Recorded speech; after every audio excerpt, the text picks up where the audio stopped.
રગ્નેશ Gamit official YouTube ચેનલમાં આપ સૌનું સ્વાગત છે।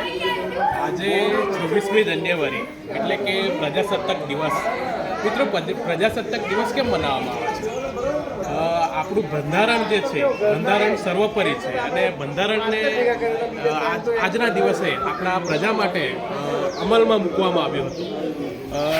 આજે આપણે 76મો પ્રજાસત્તાક દિવસ મનાવી રહ્યા છીએ।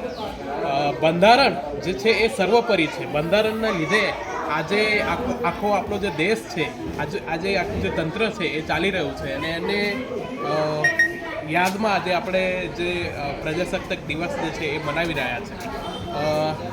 જે ભારતનું બંધારણ છે એ 26 જાન્યુઆરી 1950ના રોજ અમલમાં મૂકવામાં આવ્યું હતું પ્રજા માટે અને 26 નવેમ્બર 1949માં આપણું બંધારણ ઘડાઈને તૈયાર થઈ ગયું। તો આજે જે છે એ બંધારણને 76 વર્ષ એટલે કે 76મા વર્ષમાં આજે આપણે પ્રવેશી રહ્યા છે અને જે બંધારણ છે એના લીધે આજે આપણે નાનામાં નાના વ્યક્તિને પણ ન્યાય મેળવવો હોય તો બંધારણના લીધે આપણને ન્યાય મળે છે।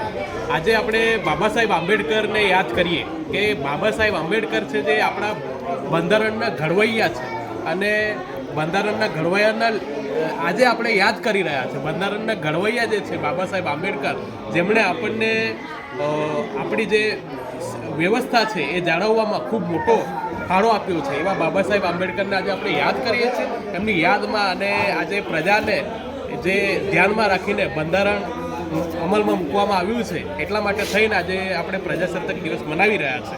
તો આપણે આજે સૌએ આપણા સૌનું કંઈ ને કંઈ કામ હોય પણ આપણે સૌએ પ્રજાસત્તાક દિવસ મનાવવાનું ભૂલવું ના જોઈએ। ધન્યવાદ।